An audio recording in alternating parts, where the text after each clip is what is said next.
പ്രിയപ്പെട്ടവരെ, എല്ലാവർക്കും സുഖമായിരിക്കുമല്ലോ.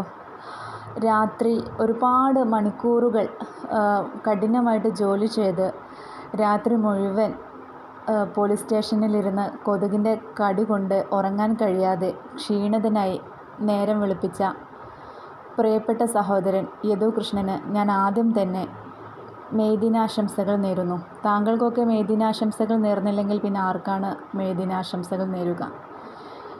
ഈ അവസരത്തിൽ ഞാൻ എൻ്റെ ഗ്രാൻഡ് ഫാദറിനെ കുറിച്ച് സംസാരിക്കാൻ ഇഷ്ടപ്പെടുകയാണ്. എൻ്റെ ഗ്രാൻഡ് ഫാദർ, ഞാൻ എൻ്റെ ഗ്രാൻഡ് ഫാദറിനെ വാപ്പ എന്നായിരുന്നു വിളിച്ചിട്ടുണ്ടായിരുന്നത്. അദ്ദേഹം ഒരു ഇടത് പ്രവർത്തകനായിരുന്നു. അദ്ദേഹത്തിൻ്റെ ബാല്യകാലത്ത്, അതായത് അദ്ദേഹം എൻ്റെ ഉമ്മയൊക്കെ കുട്ടികളായിരുന്ന ഒരു കാലത്ത് ഒരുപാട് തെരുവ് നാടകങ്ങളിലൊക്കെ പങ്കെടുത്തിട്ടുണ്ട്. തൊഴിലാളികൾക്ക് വേണ്ടി ഒരുപാട് തെരുവ് നാടകങ്ങളിലും സമരങ്ങളിലും ഒക്കെ പങ്കെടുത്ത് തല്ലൊക്കെ കൊണ്ട് ജയിലിലൊക്കെ കിടന്നിട്ടുള്ളൊരു ആളാണ് എൻ്റെ വാപ്പ. ഇടത് എന്ന് വെച്ചാൽ വാപ്പയ്ക്കൊരു ലഹരിയാണ്. അത്രയേറെ ഇഷ്ടം ഉള്ളൊരു പാർട്ടിയാണ്. വാപ്പയ്ക്ക് അത്രയേറെ ബഹുമാനമുള്ളൊരു പാർട്ടിയായിരുന്നു നമ്മുടെ കമ്മ്യൂണിസ്റ്റ് പാർട്ടി എന്ന് പറയുന്നത്. ഒരുപാട് തവണ ഉമ്മയൊക്കെ ഇപ്പോഴും പറയാറുണ്ട്, വാപ്പ പണ്ട് ജയിലിൽ കിടന്ന ചരിത്രങ്ങളൊക്കെ ഉമ്മ പറയാറുണ്ട്. വാപ്പ തന്നെ എനിക്ക് കുറേ കഥകളൊക്കെ പറഞ്ഞു തന്നിട്ടുണ്ട്. നല്ല രസമാണ് അതൊക്കെ കേൾക്കാൻ.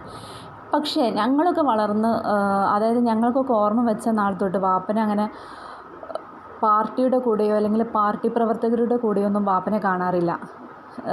കാരണം എന്താണെന്ന് വെച്ചാൽ പിന്നീട് ഞങ്ങൾക്ക് മനസ്സിലാക്കാൻ കഴിഞ്ഞത്, ഈ ഒരു പ്രസ്ഥാനത്തെ വ്യക്തിപരമായ നേട്ടങ്ങൾക്ക് ആളുകൾ ദുരുപയോഗം ചെയ്യുന്നു എന്ന് മനസ്സിലായപ്പം ഈ ഒരു പാർട്ടിയിൽ ഉറച്ചു നിൽക്കുന്നത് പോലെ അഭിനയിച്ചുകൊണ്ട്, ഈ ഒരു പാർട്ടിയുടെ മറവിൽ നിന്നുകൊണ്ട്, ഈ ബഹുമാനപ്പെട്ട കമ്മ്യൂണിസ്റ്റ് പാർട്ടിയുടെ മറവിൽ നിന്നുകൊണ്ട് ഇതിനെ വ്യക്തിപരമായ നേട്ടങ്ങൾക്ക് ദുരുപയോഗം ചെയ്യുന്നു എന്ന് മനസ്സിലായപ്പോൾ വാപ്പ പതുക്കെ രാഷ്ട്രീയ പ്രവർത്തനത്തിൽ നിന്ന് പിൻവാങ്ങുകയായിരുന്നു. ഒരുപാട് ദീർഘവീക്ഷണമുള്ള ഒരാളായിരുന്നു വാപ്പ. എനിക്ക് അദ്ദേഹത്തെക്കുറിച്ച് എത്ര പറഞ്ഞാലും മതി വരില്ല. പാവങ്ങളെയൊക്കെ ഒരുപാട് സഹായിക്കാൻ ഇഷ്ടമുള്ള ആളായിരുന്നു. മുതലാളിമാരോട് എന്നും അദ്ദേഹത്തിന് പുച്ഛമായിരുന്നു എന്ന് കരുതി എല്ലാ മുതലാളിമാരോടും പുച്ഛമൊന്നും ആയിരുന്നില്ല.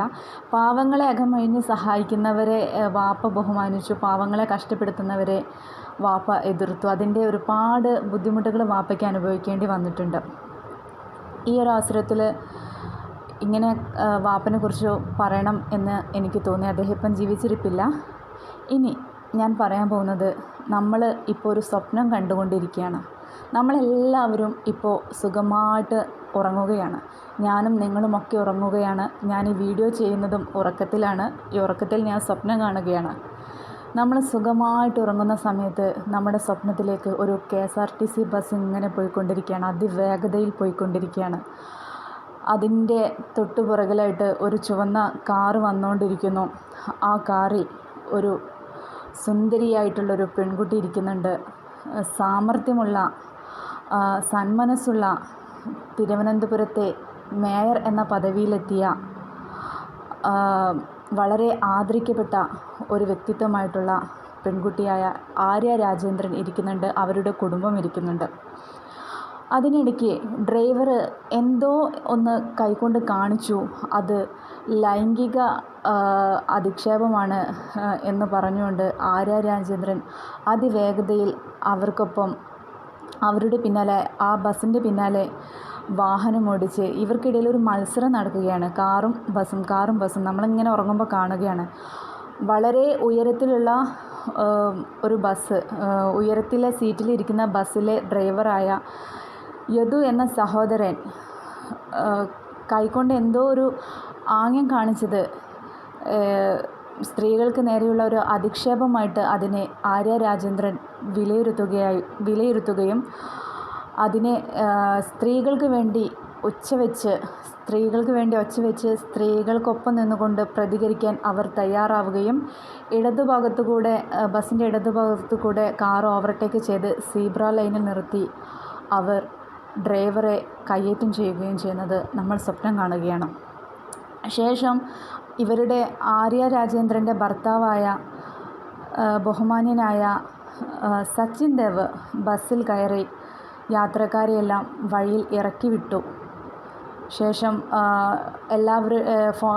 വീഡിയോ എടുത്തുകൊണ്ടിരിക്കുന്ന ആളുകളുടെ കയ്യിൽ നിന്ന് ഫോൺ വാങ്ങിയിട്ട് വീഡിയോ ഡിലീറ്റ് ചെയ്തു. ഇതും ഒരു സ്വപ്നമാണ്. ഇതൊന്നും യാഥാർത്ഥ്യമല്ല, ഇതെല്ലാം സ്വപ്നമാണ്. യദു കൃഷ്ണൻ്റെ വാദങ്ങൾ സ്വപ്നമാണ്. ആര്യ രാജേന്ദ്രൻ്റെ വാദങ്ങൾ സ്വപ്നമാണ്. സ്ത്രീകൾക്ക് വേണ്ടി ആര്യ രാജേന്ദ്രൻ ശബ്ദമുയർത്തുകയാണ്. ഒരു അമ്മ പ്രസവിച്ച മകനെതിരെ ക്രൂരമായിട്ടുള്ള ആരോപണങ്ങൾ ഉന്നയിച്ചുകൊണ്ട് ഈ സഹോദരനെ സമൂഹത്തിൻ്റെ മുന്നിൽ അപമാനിക്കുകയാണ്. ഇതും ഒരു സ്വപ്നം തന്നെയാണ്. ഈ സ്വപ്നത്തിൽ ആര്യ രാജേന്ദ്രൻ ഇടതുഭാഗത്തുകൂടെ വാഹനം കയറ്റിയിട്ട് KSRTC ബസ്സിൻ്റെ കുറുകെ ഇടുന്നത് നമ്മൾ സ്വപ്നം കാണുന്നു. ഇതിൽ നിന്ന് നമ്മൾ മനസ്സിലാക്കേണ്ടത് ഇടതിൻ ഭാഗത്തുകൂടെ അവർ വാഹനം കയറ്റുന്നത് അവർക്ക് ഇടതിനോട് അത്രയേറെ ഇഷ്ടമുള്ളത് കൊണ്ടാണ്. അവരൊരു ഇടത് നിന്ന് തിരഞ്ഞെടുക്കപ്പെട്ട ഒരു മേയറാണല്ലോ. അതുകൊണ്ടാണ് അവരങ്ങനെ ചെയ്തത്. അതിൽ അവരെ കുറ്റപ്പെടുത്തേണ്ട കാര്യമൊന്നുമില്ല. ഇടതിനെ അവർ അത്രയേറെ സ്നേഹിക്കുന്നു. ഇനി സീബ്ര ലൈനിൽ അവർ വാഹനം നിർത്തിയത് അതൊരു തെറ്റേ അല്ല. കാരണം അവർ സ്ത്രീകൾക്ക് വേണ്ടി പൊരുതുകയാണ്. ഞാനും നമ്മുടെ വീട്ടിലുള്ള എല്ലാ സ്ത്രീകൾക്കും വേണ്ടി അവർ പൊരുതുകയാണ്. സ്വപ്നത്തിലൂടെയാണെങ്കിലും നമ്മൾ ആര്യ രാജേന്ദ്രനോട് ഒരുപാട് കടപ്പെട്ടിരിക്കുകയാണ്. അവർ എത്ര ധൈര്യത്തോടെയാണ് അവർ സ്ത്രീകൾക്ക് വേണ്ടി പൊരുതുന്നത്. വേറൊരു കാര്യം, ഇതെല്ലാം സ്വപ്നമാണ്, മായയാണ്, എല്ലാം മായയാണ്. ഉറക്കത്തിൽ ഇത് നിങ്ങൾ കേൾക്കുമ്പോൾ വീണ്ടും വീണ്ടും മനസ്സിലാക്കേണ്ടത് നമ്മൾ സ്വപ്നം കാണുകയാണ്. ഇങ്ങനെ ഒന്നും സംഭവിച്ചിട്ടില്ല. മെമ്മറി കാർഡ് സ്വാഹ, അതുപോലെ നാളെ ബസ്സും സ്വാഹ, ഈ സംഭവങ്ങൾ സ്വാഹ, വാർത്തകൾ സ്വാഹ, ലാവലിൻ കേസ് പോലെ എല്ലാം സ്വാഹ. എല്ലാവർക്കും നന്മ നേരുന്നു. Thank you.